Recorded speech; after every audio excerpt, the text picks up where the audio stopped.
নমস্কার আমার সকল পায়রাপ্রেমী বন্ধুদেরকে, আশা করি আপনারা সকলে ভালো আছেন। বিবি পিজন আমার এই ইউটিউব চ্যানেলটাতে আপনাদের সকলকে স্বাগত। যারা আমার এই ভিডিওটা প্রথম বা নতুন দেখছেন তাদের উদ্দেশ্যে অনুরোধ, আপনারা আমার চ্যানেলটাকে সাবস্ক্রাইব করে দেবেন, লাইক করে দেবেন। পরবর্তীতে আপনারা ইনফরমেটিভ ভিডিও আপনারা খুব তাড়াতাড়ি পেয়ে যাবেন। তো আজকের এই ভিডিওটা করার মুখ্য উদ্দেশ্য হচ্ছে এই মনসুন সিজনে বা বর্ষার দিনে বাচ্চাদেরকে ঠান্ডা লাগার হাত থেকে এবং আই ইনফেকশন থেকে আমরা কিভাবে দূরে রাখতে পারি বা সুস্থ রাখতে পারি। প্রথমত আমি বলি, বাচ্চাদের যে প্রধান রোগটা এই সময় হয়ে থাকে সেটা হচ্ছে যে তাদের ঠান্ডা লাগা। দেখা যাবে যে তারা প্রায়শই তাদের বুকের মধ্যে সর্দি বা কাশি রয়েছে। কাশি ইন দ্য সেন্স তেমন নয়, দেখবেন তারা হাঁপাচ্ছে।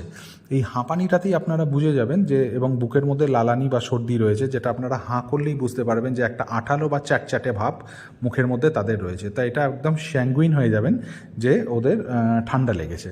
তো এই ঠান্ডা লাগা থেকে আপনারা ওদেরকে সুস্থ করতে পারেন। সেটা হচ্ছে বাজারে মানুষের ওষুধের দোকানেই আপনারা পেয়ে যাবেন, হিউম্যান মেডিসিন শপে অ্যাস্থালিন AX।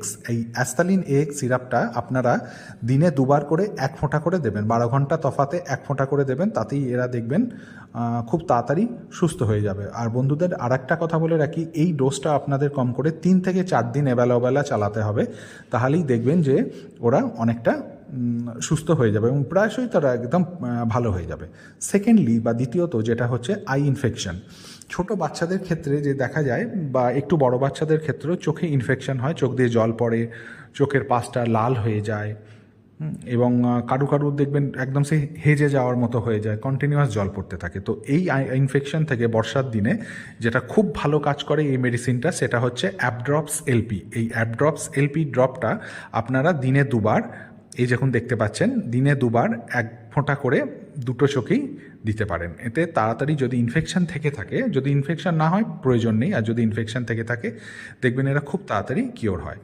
থার্ডলি এবং তৃতীয়ত যেটা খুব প্রয়োজনীয় তাদের শরীরটাকে সুস্থ সবল এবং উষ্ণ রাখতে, বিকোসুল যে সিরাপটা হয় বাজারে আপনারা পেয়ে যাবেন মানুষের ওষুধের দোকানে। বিকোসুল সিরাপটা আপনারা 2 ফোঁটা করে অল্টারনেটিভ টাইমে দিনে 2বার বা 1বারও দিতে পারেন, ছোট বাচ্চাদেরকে দিতে পারেন। এতে এরা খুব হেলদি থাকে, সুস্থ থাকে, সবল থাকে। তো আশা করি আপনাদের এই ভিডিওটা ভালো লেগেছে। আর একটা গুরুত্বপূর্ণ কথা যেটা আমি শেষকালে বলে দেবো, যে যদি সম্ভব হয় বাচ্চাদেরকে একটুখানি করে হলেও 15 মিনিট করে হলেও রোদ্দুরে দিন। ডিরেক্ট সানশাইন যদি এদের শরীরে পড়ে, এটাও কিন্তু অনেকটা তাদেরকে রিলিফ করে। এবং আপনারা জানেন ডিরেক্ট সানশাইন শরীরে নেওয়া হচ্ছে ভিটামিন D3কে এরা এনহ্যান্স করে বা বুস্ট করে। তো সুতরাং এটা থেকেও বাচ্চাদের ঠান্ডা লাগা থেকে দূরে এরা থাকতে পারবে। নমস্কার আমার সকল পায়রাপ্রেমী বন্ধুদেরকে ভিডিওটাকে শেষ পর্যন্ত দেখার জন্য অসংখ্য অসংখ্য ধন্যবাদ। আপনারা সকলে ভালো থাকুন, সুস্থ